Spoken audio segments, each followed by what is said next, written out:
Hello, everyone.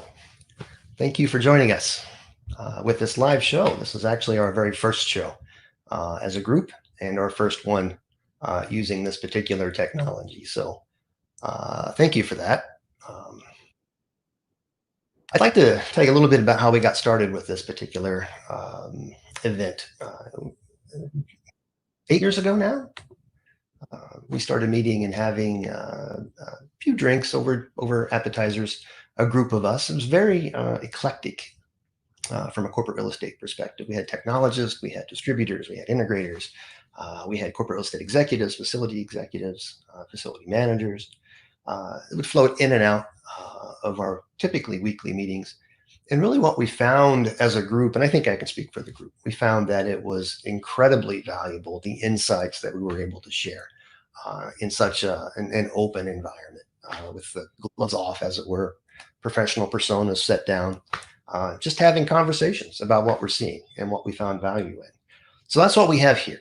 We hope that this will be a monthly show with rotating guests, professional airs set aside, with some interesting and very good conversation. And again, thank you for joining us live. If you are joining us or watching us on the recorded show, just let me say it is as anxiety creating and as chaotic as you remember. But we're very optimistic about the future. That being said, allow me to introduce first guest, Mr. Chris Fine. Hi, everybody. How are you, Chris? Good to be here. Hi, James. Hello, how are you? Good, thank you. Good, hanging in there. Hope everybody's doing okay. Working from home for the umpteenth week, as we all are. So very interested to talk about future work and workplace today. Excellent. So, Chris, as a way to get to know you a little better, I'd like to ask you our very first question. And that question is, what is your superpower? Wow. Well, that's always an interesting question because I don't know how many of us think we actually have one. But if I were going to say what I've kind of based my work on and my approach to what I do is what I call integrative thinking, which is an attempt to see the big picture from a number of different dimensions. I've kind of an eclectic background across technology and finance, and so I really try to incorporate multiple points of view when I advise clients or when I'm talking in a forum like this, and hopefully that comes through. Awesome. Thank you, Chris. With that, allow me to introduce our special guest, Mr. Ed Bachelor. Hello, Ed. How are you, sir? Hey, James. Doing well. Hey, same question for you. I'm well. Yeah. Better than yesterday. There's a story about yesterday. I might share that. I might not. There's a story about yesterday. So Ed, same question for you. Sir, what is your superpower? Sure. So kind of similar to, I guess, how Chris eloquently said it, but, I kind of always, was a huge fan of Walt Disney and how he was able to create an experience that can appeal to anyone, and more like an Imagineer, as he would say. He calls all of his associates Imagineers. And so like his vision and ability to realize this through the eyes of others or the users, I think is very important, especially when we talk about, CRE and technology and prop tech and stuff.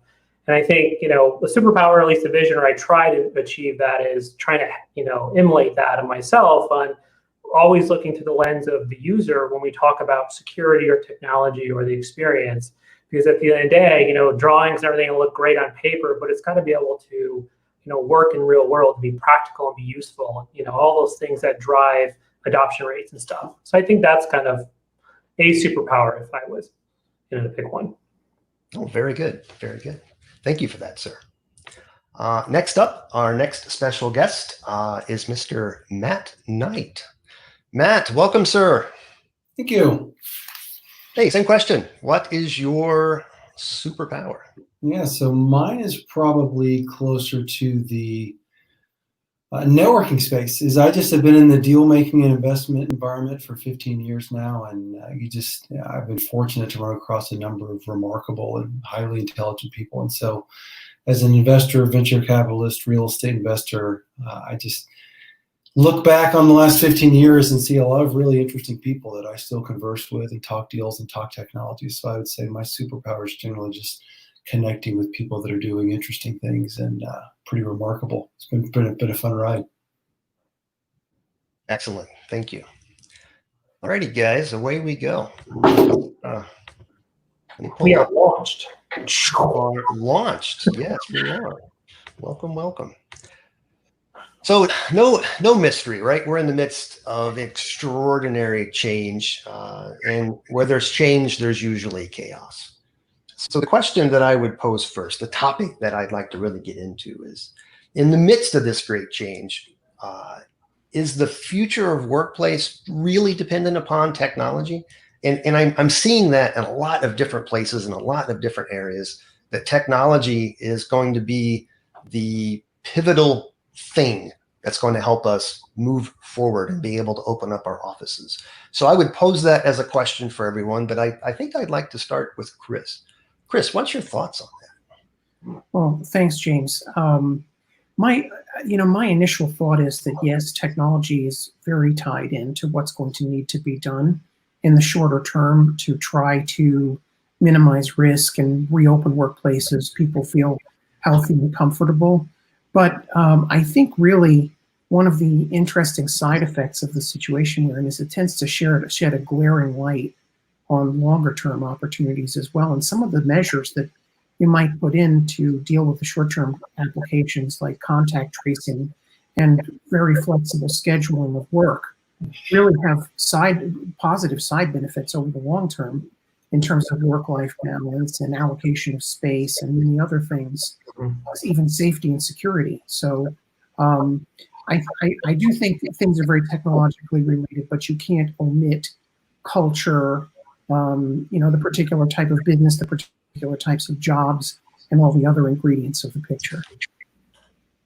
Yeah, that's excellent. Matt, let me sort of ask you, is there a conversation change that's taking place in the corporate real estate world from the conversations that you're having? Is it really chaotic? Are they changing the type of things that they're talking about?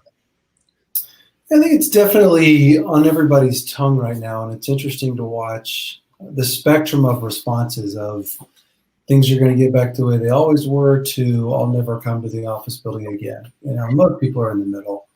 I think to Chris's point, I think it's always going to be a mix of technology and then just relational common sense.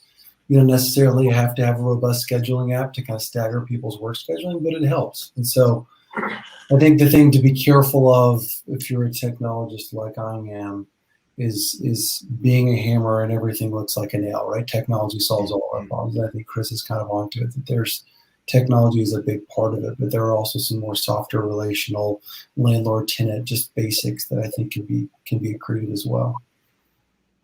Ed, what are you seeing out there? Any significant impacts, chaos? Yeah, and actually, Chris and Matt bring up very valid and true points. I think one thing to consider is that, it's kind of, I can almost divide it into like two buckets or two phases. Right now everyone is focusing on how to reactivate the office, how to get people back into space that feel that they have confidence in the workspace and they feel safe. And a lot of those guidances that are being pushed out by the CDC or others or best practices are manpower intensive. And that's a cost to any asset and property group as it is. And so I think the second phase of that will be, driven more by technology and how to optimize all of this for the foreseeable future. Because one thing none of us really know is what's the duration. It could be 6 months to 5 years. We don't know. And I think that's going to drive the back end of this of once, things are slowly reopening, like here in Chicago, we just started this week on reopening some businesses. How is that going to look in the long term? Yeah, really. To that end, what is it going to look like long term or even midterm? One of the things that I was recently had the enjoyment of doing actually was some work with Aruba on their ATM conference, on their Airheads conference. And one of the slides that I picked up on, the pieces of information that I picked up on, was during a launch of a new solution set for the intelligent edge. And this was the graphic that was shown, and it really meant from a networking perspective. So connect the people, protect the access to the network, analyze through artificial intelligence, and then be able to act on that to optimize the network. But I thought, wow, that's exactly what we're talking about from a corporate real estate perspective. And that's what I'm hearing and seeing in talking to these corporate real estate executives. And then there was another piece of information come in from Leesman. Leesman is a global leader in being able to do surveys to find out occupant experience. They've recently launched a survey that allows them to generate data for work from home and compare that to work from office. And what I found really interesting was, and more than 10,000 responses now, in fact, a lot more than 10,000 responses in that Leesman data, is that people working from home feel very well supported from a technology perspective. They feel they have the right tools, the ability to communicate efficiently and effectively with the teams and their customers. The number one thing that's lacking, and it kind of makes sense, but the data absolutely proves it, is there's a disconnect between their peers. They feel disconnected for socially in being able to work within their teams, or maybe to meet new teammates. And when we think about that, that's really a disconnect or major negative for the younger generation. They don't have a lot of social capital to build on. And I think right now we're burning a lot of that social capital, working from home, working in our silos. And I'm wondering, maybe there's a point in time where that social capital is expended, which really opens the question up from a corporate real estate perspective, those that are responsible for that investment. What does the new workplace look like in general? Is it aligned between IT and facilities and HR? Is CRE really becoming the lead to developing solutions? And if they are, does that mean now that they're strategically the head of technology, or they're helping define technologies that technology deploys? I'll open it up to you guys, but I'd like to start with Ed. What do you think? Well, right now it's empty, so that's what it looks like. But I think there's going to be a lot of different variations of this. From my perspective, like, I went down to our office downtown yesterday to pick up the mail, and I miss it. Like, I miss the office environment. I miss the interaction with people. Yes, we've been working from home for 15 weeks now or so. And I think if this experiment of what we're in, pandemic aside, of working from home, was out of the context of that we were actually able to go outside of our homes as well, I think there might be a different approach to working from home, or a different feeling about it as well. I mean, I think I talk to my team every morning at 8:30. We have video conference calls just for a touch base point, and everyone is kind of fatigued about, having to, take this from a perspective of, I can't even go outside. If I could work from home, go outside, rearrange my day around the work functions that interline with my home functions versus a 9 to 5, I think this would be a better and more efficient environment to work in. I think the CRE is going to come into that because it provides that community, that access to be with your team, to be in the office when needed, if needed, and depending on occupancy levels, everything else that we deal with COVID. But I think that sense of not having a place to go to or a place to meet is not going to go away. I think we're just going to be a little delayed here for a while and have to innovate on how to make that happen in the context of COVID-19. Yeah, let me go to Matt. Matt, speaking broadly, just corporate real estate, commercial real estate, residential, is there maybe a fundamental change in thinking for how these spaces are designed or how they're invested in fundamentally? I think it depends on who you talk to, right? Not trying to be evasive, but there are people who have always been on the cutting edge of things that are asking that question, and people who are just drowning in bad debt and tenants not paying, and they're having trouble with, are they going to pay their rent, or why should I sign a 10-year lease? And so it's not in their hierarchy of needs right now. And so I think the conversation is happening with certain people.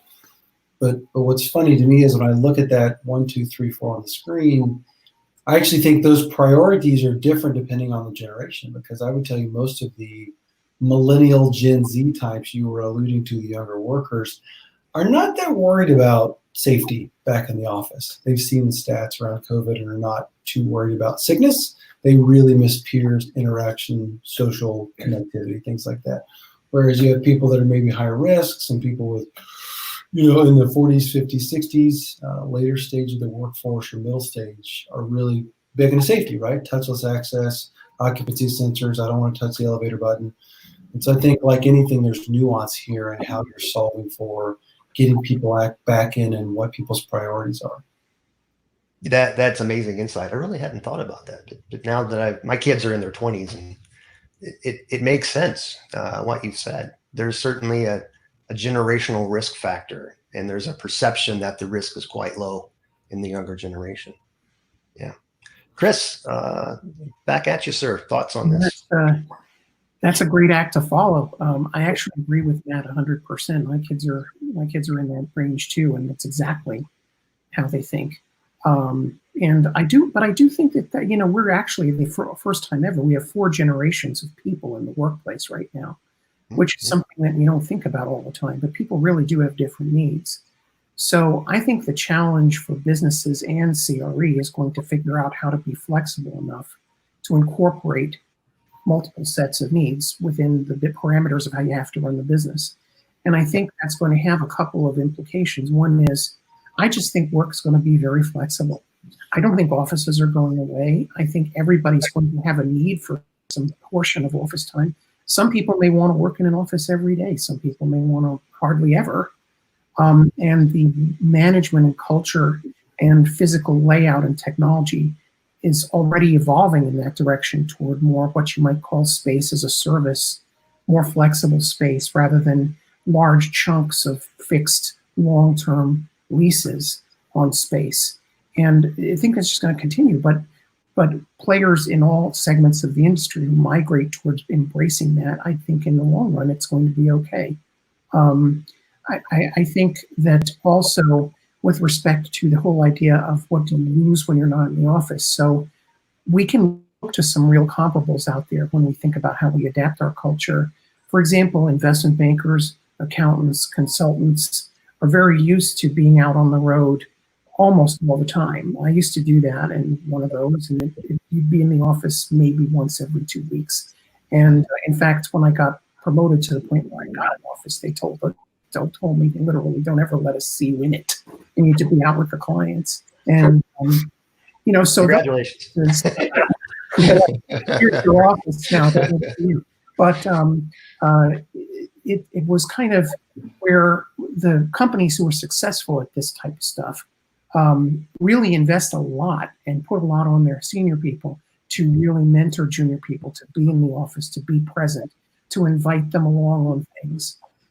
Because otherwise you don't get that cohesion and you don't get that mentoring and training, and you don't get that camaraderie in the junior levels.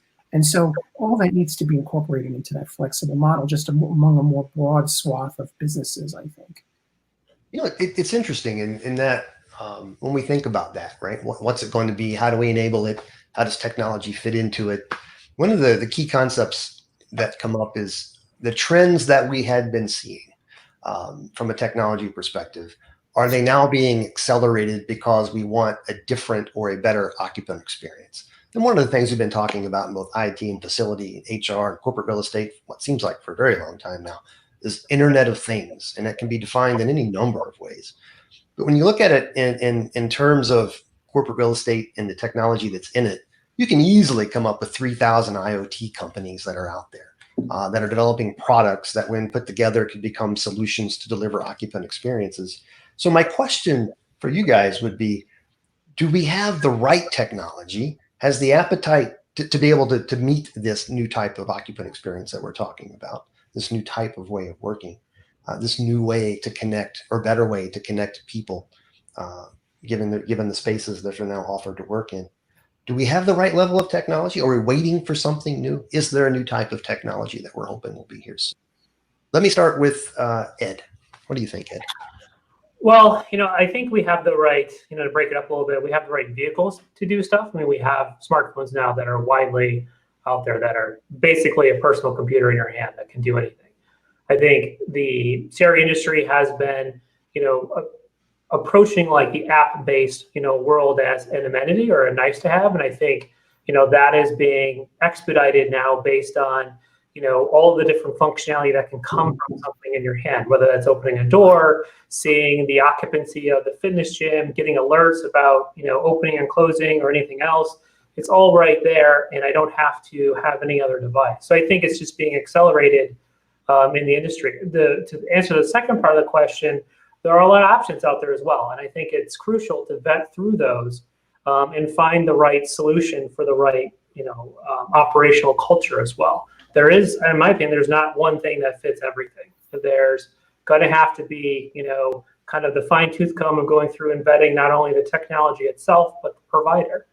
Because one thing you don't want to do is end up with a provider that might not be here in a year or 2 years, and now you're stuck with a solution that's not supported in that world. So I think it's definitely escalated. I know we're receiving a ton of inquiries and requests on repositioning buildings that were just repositioned to now, more of the touchless, handheld, do-it-yourself kind of thought process. Yeah, let me go to Matt, because that's a really good question, Matt. In the world of venture capital and startups, from an investment perspective and risk related to adopting a new type of a solution or service provider, are these the types of conversations that you're hearing from corporate real estate folks these days? Yeah, it's the technology is really not the issue. These IoT sensors are commoditized and highly capable, and they cost pennies, right? It's not about cost or ability to detect humidity or water or electrical surges or occupancy or whatever. Like the hardware is easy. Where I spend a lot of time, both with landlords and tenants and with startups, is on the user experience. Kind of like I was talking about, is how do you interact with and report to all of the constituents, whether that's the tenant, the landlord, the building manager, the property manager. If that user experience is not clean and intuitive, somewhat comprehensive, to Ed's point, there's none of them that are completely comprehensive. Does it solve enough problems for me, or am I having 6 apps just to work with one space? Those are where I spend a lot of my conversations, just thinking about user experience. And the ones that do it well tend to be pretty well seen and well adopted in my experience. Mm-hmm. That's very good. It's very good. I was about to insert a shameless plug. I'm going to do it anyway. There's a whole company that exists to help people do that. It's called Cognitive. Sorry. I still wouldn't do it, but here we are. So with that, I'm going to go to Chris. Chris, what's your thoughts? Well, I mean, Cognitive. My thought was going to be to say there is a lack or a shortage of companies that do what Cognitive is aiming to do, and that's not a shameless plug necessarily. But what I was going to say was, I think there's a lot of products and not so many solutions. So I'm kind of putting myself in the buyer's seat here, which is where CRE often is, right? So they're not systems integrators. If I'm building a building and I want to put HVAC in it, I'm going to write an RFP. I'm going to hire a consultant probably to help me write an RFP. And I'm going to go out to a known ecosystem of sort of master contractors and integrators.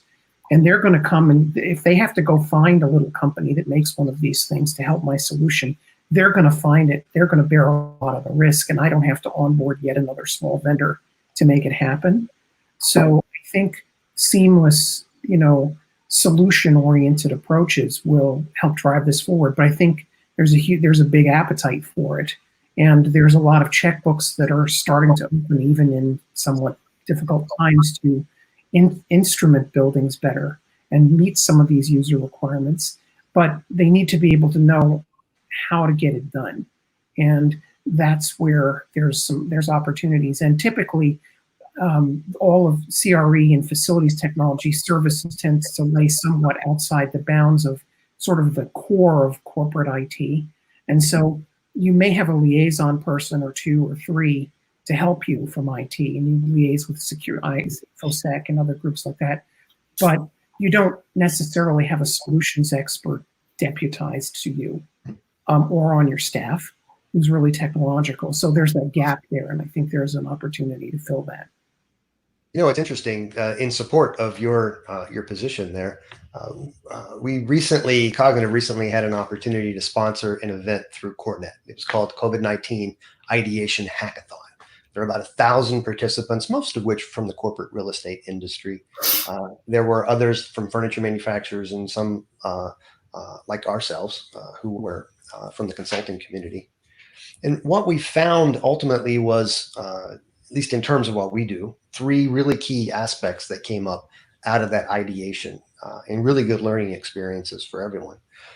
Distributed work is ultimately work from anywhere. And what we've learned there, as well as the Leesman data has pointed out, that seems to be working okay. Now, from a furniture perspective, ergonomics perspective, there's certainly some negatives.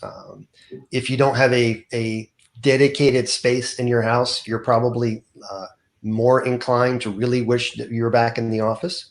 But those that have a dedicated space with good ergonomic equipment felt very well supported in that space. Again, with the caveat being disconnected from a social experience perspective.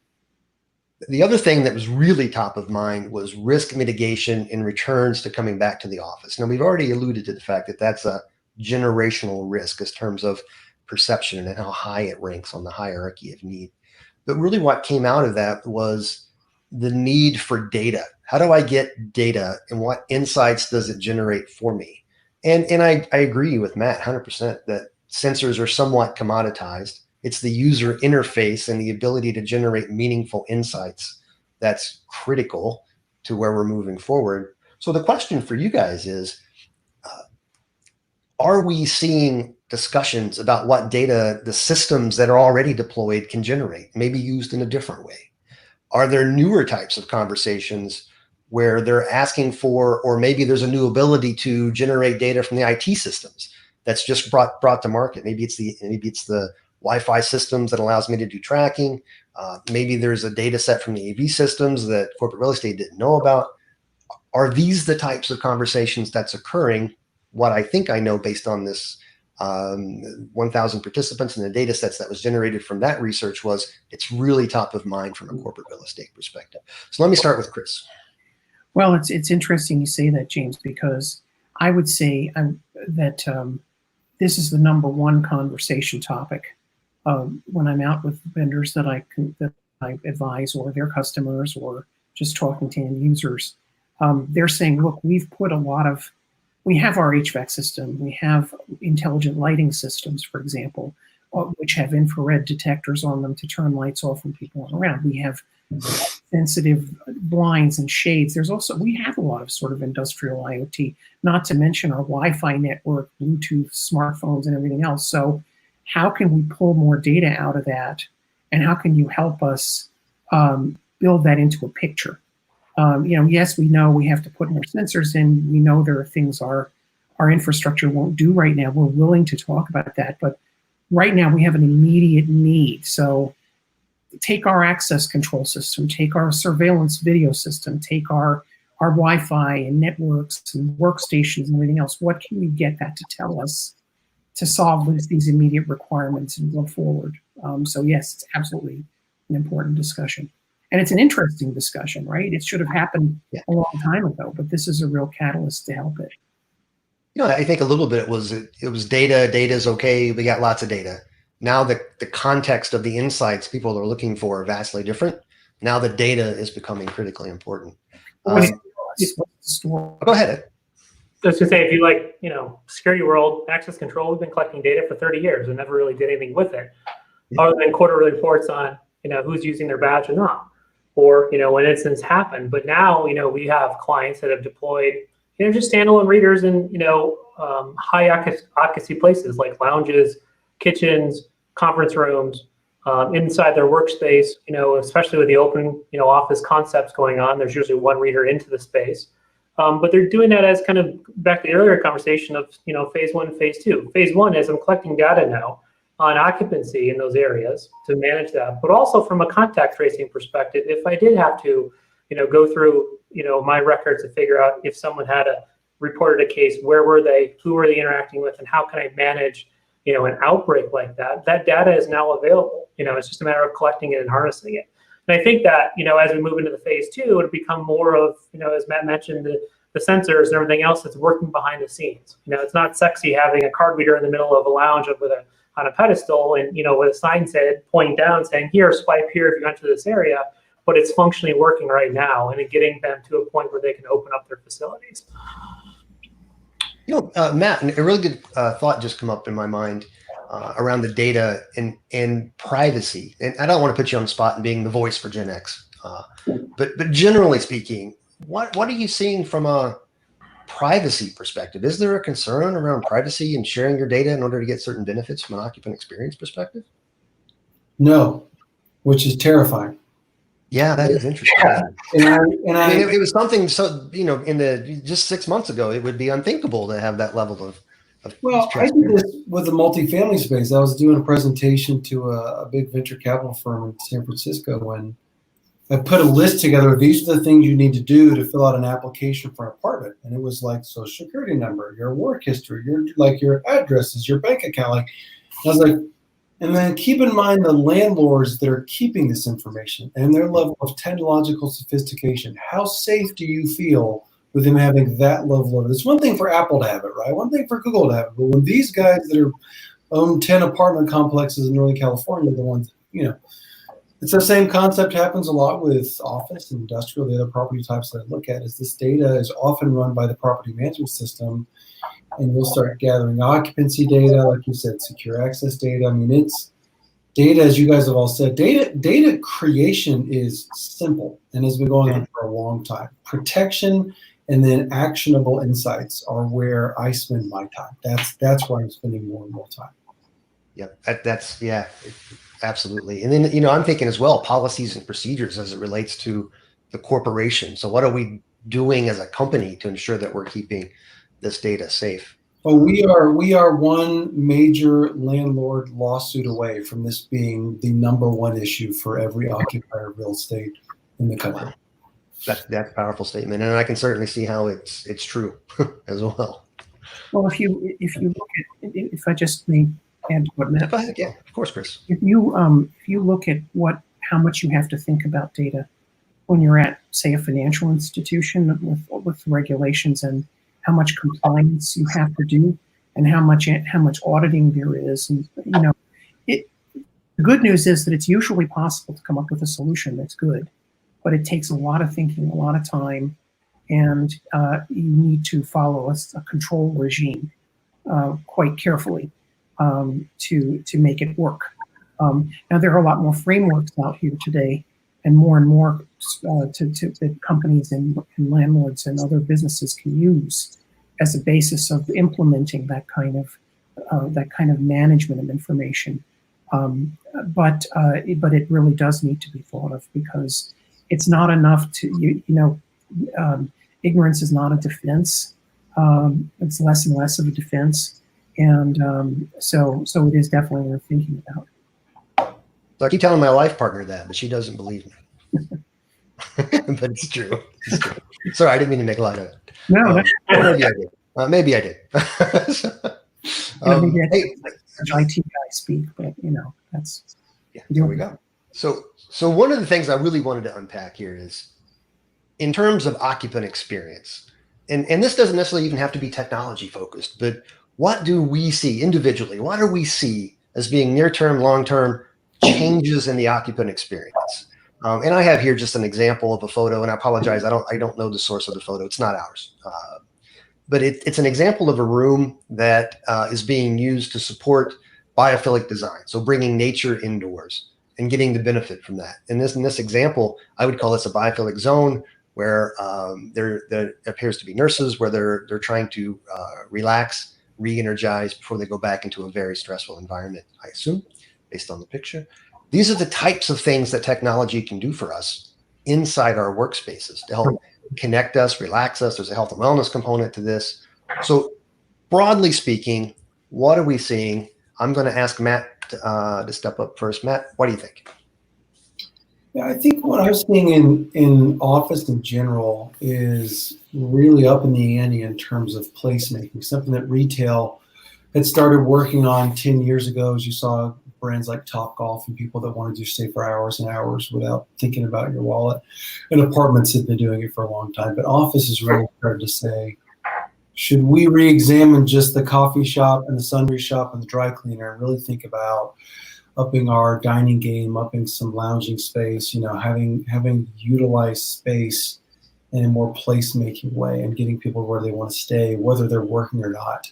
And so I'm seeing that conversation happen in real time right now as people, as we talked about, generationally speaking, may want to come for more than just sitting at their computer and working, and they want flexible arrangements, right? And for better or for worse, it's one thing WeWork did pretty well is creating a sense of community and belonging and open spaces and flexibility. Is whatever you want to say about their financing, they did a pretty good job of that. And I think there are lessons to be learned from how they did that. And so I'm seeing a lot of office owners and occupiers think along those same lines.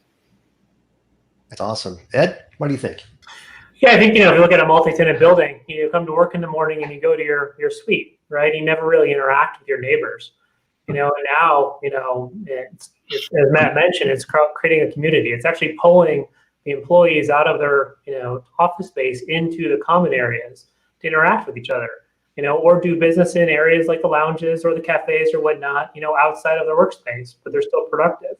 And I think that's been, a driving model here for a couple of years. And I think with, in the context of COVID, it's just going to reimagining how that is going to take place in the short term. It might not be to full occupancy, but it's still going to happen. And people want that, back to the earlier conversation, they want interaction. They want to be able to communicate. They want to be able to collaborate, other than virtually like we are here. I mean, James, when we started this 8 years ago, we used to go out and have fun. Yeah, right. Yeah. And various types of food and various types of drinking. It was nice. It was social. We built social capital. That's what we did. And I think, technology is going to drive that too. A drive-in, not only just, managing that, but also creating, kind of a wayfinding awareness perspective too of, I can look at, on the website or on my phone or whatever, and, the lounge is only 25% occupied right now. Let's head there, and have this meeting, effectively. So I think it's a big part of how buildings are being reactivated and creating that sense of community. Awesome. Chris, Well, you're up, sir. What do we think?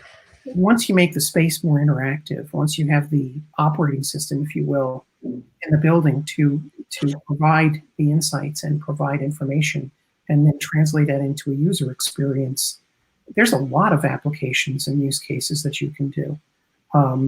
It may be spurred by the short-term emergency investment necessary for the health situation, but in the long run, it really does allow you to have more flexibility and freedom, subject, of course, to all of our caveats about security. And so, I think to Matt's point, what WeWork and its peers really did some of the pioneering work on this to the point where companies like Notel get hired to buy traditional enterprises and landlords to build out space with those kinds of principles.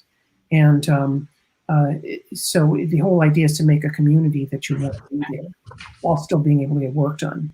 And I only see that progressing. I also think we're going to start to address some of the limitations of the stereotypical reworking co-work, where too much noise, not enough privacy, not enough different kinds of spaces. I think architecture and space layout is going to evolve to be much more flexible and biophilic and green, so that when you do go to the office, it's to spur interaction, productivity, and get things done. It's not just a place where you're kind of forced to commute to every day. Right.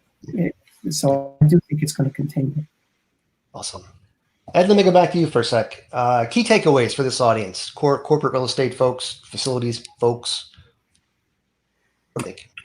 So, me, James, I like quotes, and I read a lot of literature around this, but, if I could think back, like Stuart Brand, who's been, started the Whole Earth catalog, 40 years ago now, or whatever it's been, kind of one of the pioneers and stuff. I had this in my old office, on the wall, and he said, get it right here. Once there's a new technology, rolls over you, if you're not part of the steamroller, you're part of the road. And really in the context of commercial real estate, especially now in this pivotal moment, leasing is going to drive, occupancy in buildings, and you've got to be attractive. You have to be out there, trying to put in this technology that functions to create a marketing environment to attract the companies and corporations that are out there looking for spaces. Confidence in the workplace is huge, that it's safe and secure to the best of their ability. And I think that, it's not saying that you have to be on the bleeding front of all of this, but you have to adapt. And I guess one great example of that would be back in the, analog to IP realm with digital cameras. And Pelco stayed with analog too long, and they missed the opening. And now, they used to be the gazillion-dollar gorilla in the room, and now they're not. And that was one of the decisions they made to stay, with analog, and they didn't predict where the future was going. So I just think it's important that, we look at this, we adapt to it, we vet it, and we move on and go with it versus being left behind. Awesome. Matt, what do you think? Key takeaways for this audience? Sure. I would, similar to what I said earlier, I would encourage you to think about the nuances of what reoccupying office space looks like, because I think on net, have everybody think about why we come into work and what we hope to accomplish is a huge net positive, right? Regardless of what the layout looks like. And I would expect you to see this rapid increase in productivity and morale once that question gets answered, that can only be further enhanced by technology and other tools. And so think about generational, think about geography, think about placemaking. I mean, think about it from a long-range view of what, if we are all very specific with how we spend our time in these working environments, how can technology facilitate that, and when does it get in the way? As I said, it's not necessarily always the answer. And if you solve for the experience of the worker, kind of like Steve Jobs was famous for at Apple, it's tough to go wrong with the tech decision if you're always keeping the worker experience in mind. That's awesome. Chris, key takeaways, sir. Well, I think there's an opportunity for both CRE and RE more broadly, landlords, operators, etc., to be part of a strategic business discussion on different levels than what you traditionally have been. And this happens in some places, but not in others, where, I would say there's an opportunity to be more of a driver of change and to be engaged with that executive group that's really trying to rethink things and to be a proactive contributor rather than a service provider. And I think that companies who are successful in CRE, groups that are successful, are going to do this, and it's going to be great because you're going to be much less in the background, and you'll do all the important things that you do now, but at the same time you help drive the future of how the workplace experience is and how the business operates. And there are ways to contribute that maybe the rest of the participants at that roundtable don't think of. And you can bring to that table. So I would say the opportunity to get engaged is really there, and it's worth taking advantage of. That's awesome. I want to give you guys a chance to say goodbye to everyone. I've got one more slide and a little bit of closing comments. Thank you all very, very much. Amazing insights. I wish we had drinks and some appetizers. Hopefully we'll have an opportunity to do that again. Thank you, Matt, certainly for your insights. Ed, Chris, can't thank you enough. Hopefully we'll have an opportunity to do this again. Yeah, thank you, James. This is wonderful. Yeah, thanks for having me. Thank you again. Yep. As I look to share my screen, stand by. Sharing screen. There we go. I could get there. And technology. do this. I'm getting there. It's my glasses. It's my glasses, right? So here we are. Cognitive. Wanted to thank you all very much as an audience for participating in the live event. And if you're watching the recorded session again, thank you very, very much. What you're seeing on the screen right now is a QR code that will take you to my LinkedIn profile. If you'd like to learn more, get in touch with anyone that you've heard in any of our live events, feel free to reach out to me on LinkedIn. Happy to have a conversation and explore that further. Thank you, everyone. Truly, truly, truly. And I look forward to doing this again. Thank you, everyone. Thanks.